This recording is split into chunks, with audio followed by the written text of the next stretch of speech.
I personally love drawing eyes. They're one of my favorite things to draw, and I tend to draw them a lot.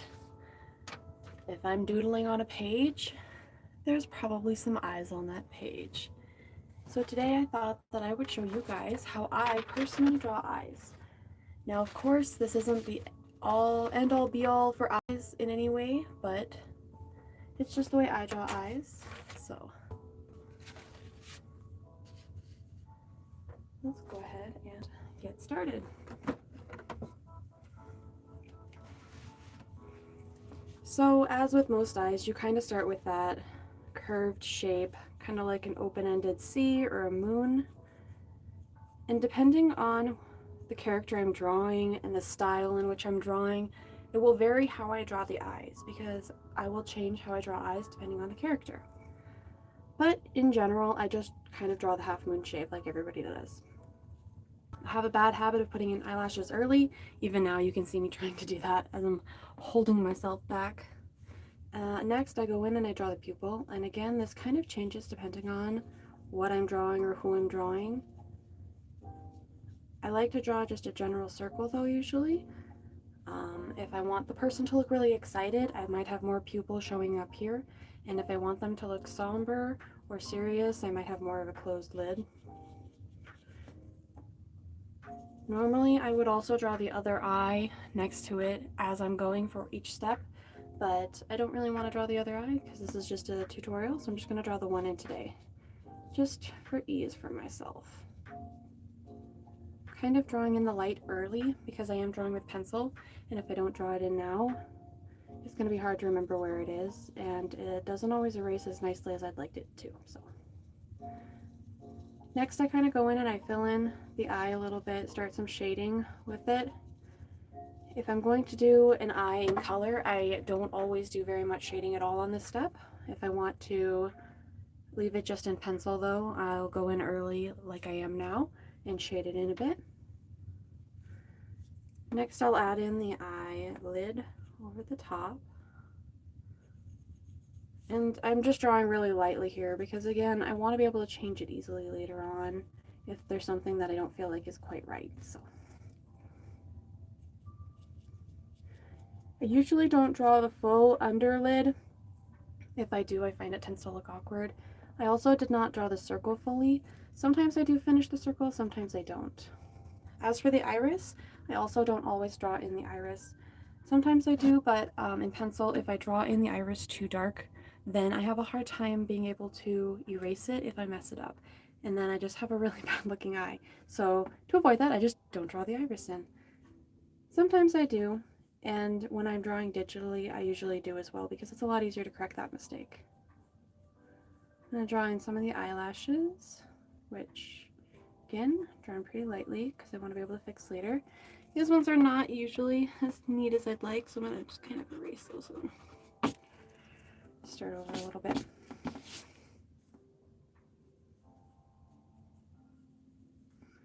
Typically, I actually do 3 eyelashes. I don't know why I did so many that time.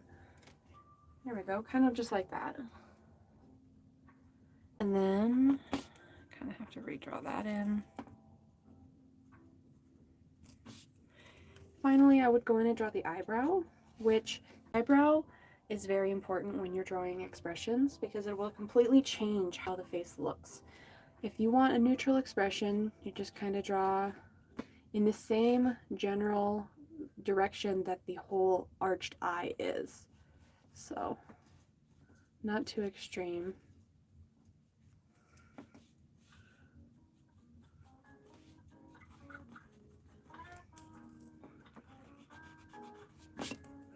The eyebrow tends to taper off at the corner and almost come to a point in females, so that's kind of how I'm going to shape it.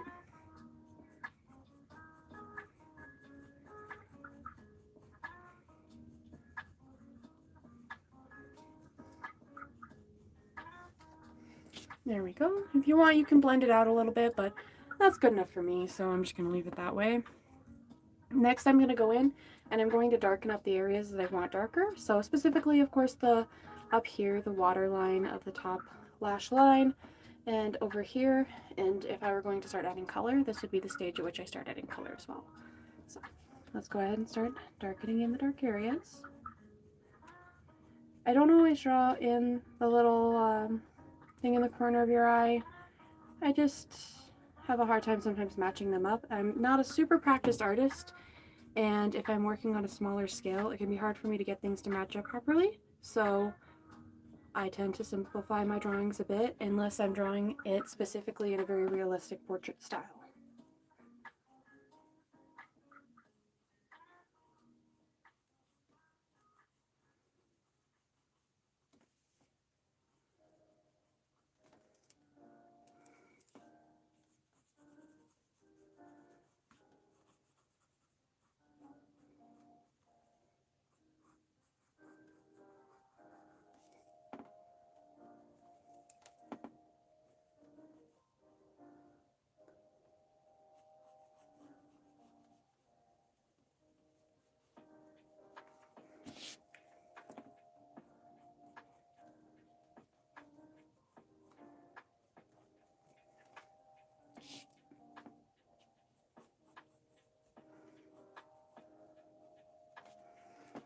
And honestly, that's really about it for a simple generic eye. I don't go into too much detail. I kind of just leave it the way it is.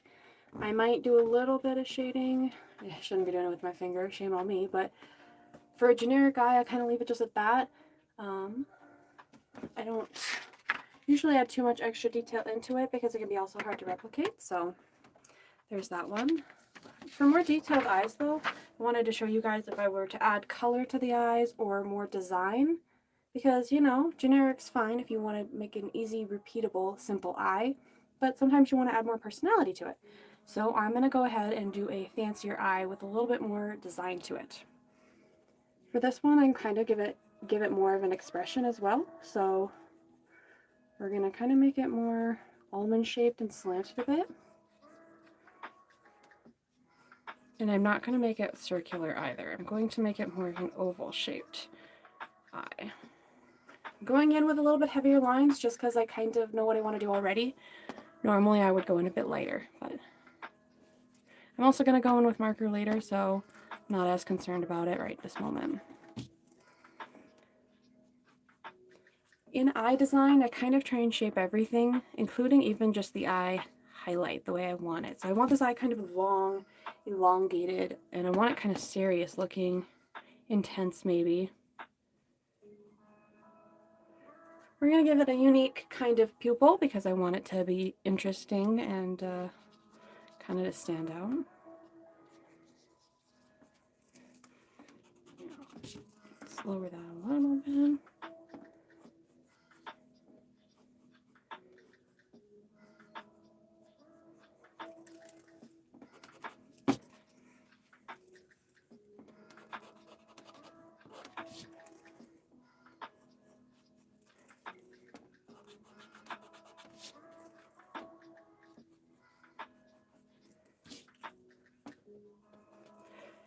And then lastly, we're actually going to be moving that area right there in a moment, but first we're going to add in the eyebrow, which we're going to give kind of an angry expression to.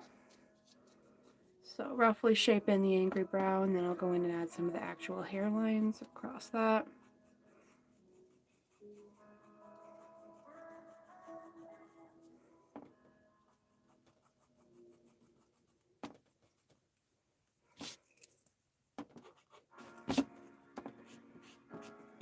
There we go. And then, because it's a little bit more angry, sometimes that has like a crease almost right here on the eye where it would be meeting the eyelid. So there's that. Now we're going to go in and add some color. I want some really bold colors on this, so I'm going to go ahead and use my markers. These are Art Skills blendable markers. They're alcohol based. They're not the best quality, but you know, they're affordable and they work okay for me, and I'm still learning, so I don't need the best materials. When you're starting off and just trying to get good, you don't need the most expensive art tools. You need art tools that are usable for you. And if these are what's in your budget, then those are going to be the best tools for you. I'm choosing really light colors right now because I want to use some pencils as well over top of it. And I may actually go in and erase some of the pencil underneath first, or I may just leave it and do some line art, which actually I think I quite like that idea.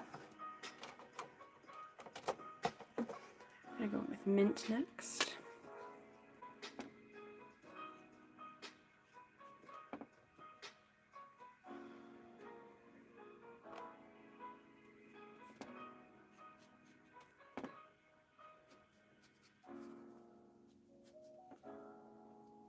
The fun thing about eyes is you can draw them in so many different ways. If you're ever bored, you can definitely switch it up. There's just a wide variety of what you can change and what you can do with it. From, you know, just making them really big and cutesy and almost chibi to making very realistic eyes, which is where a lot of artists start out. So don't be afraid to try something new and experiment a little bit when you're working with your materials and working with what your favorite stuff is, especially, so that it doesn't get bored for you. Here we go. I'm gonna go in and add that black marker for you.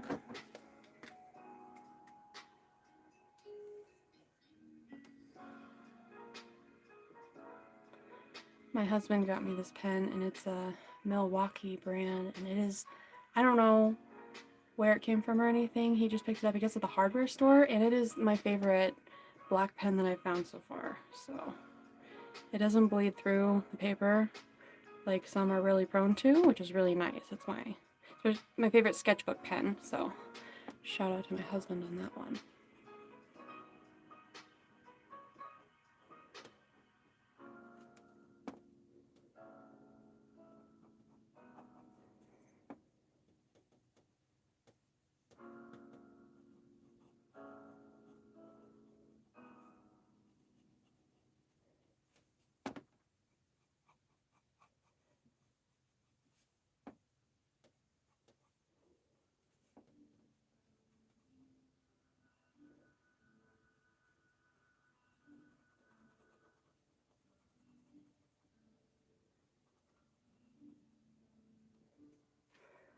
Once you start adding in the black with that color, it really looks nice and it really starts to make it pop, which is one of my favorite parts of the process. Is watching it really start to come together like this.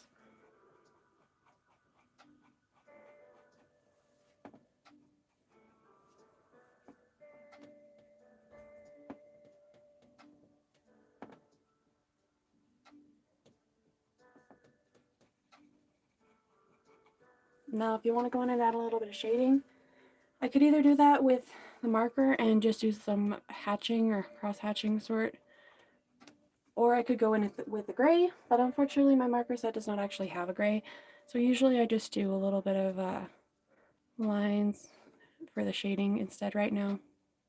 I don't want to add too many because I don't want it to be too heavy, but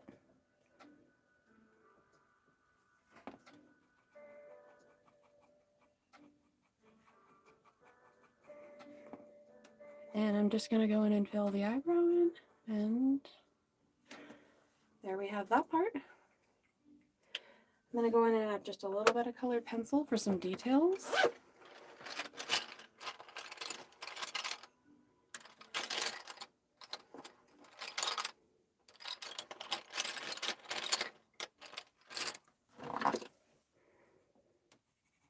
I'm going to use this one to kind of blend these two colors in together a little bit better and fill in any gaps I might have missed with the marker up top.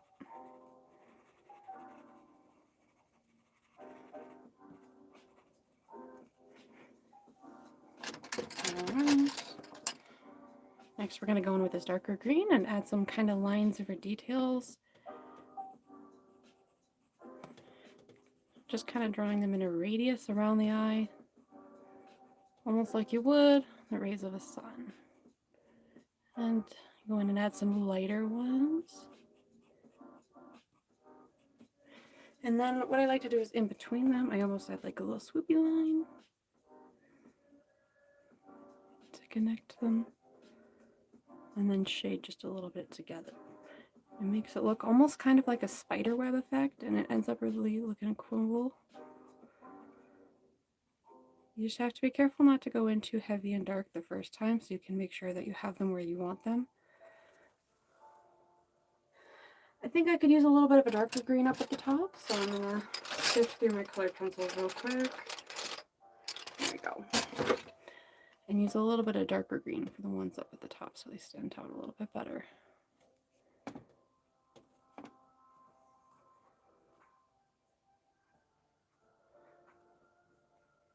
And since I have the colored pencils out, I'm going to see if I have a gray or black easily here. And mix all the other colors.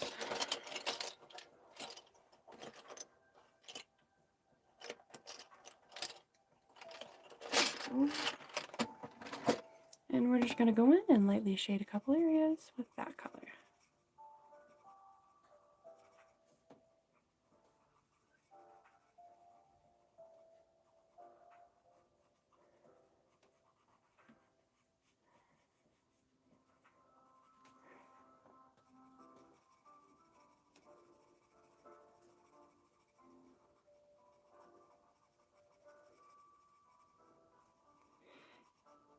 If I wanted, I could also keep going in and I could add another couple of layers of all of the colors, to be honest, and use my eraser to lighten up a couple areas and go in, add more eyelash details, blend it out, erase highlights again.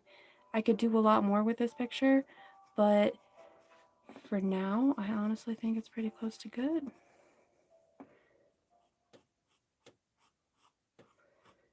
Sometimes I tend to go too overboard too and get too invested in a picture, so sometimes it's nice to just kind of leave it as is. It's a little bit simpler.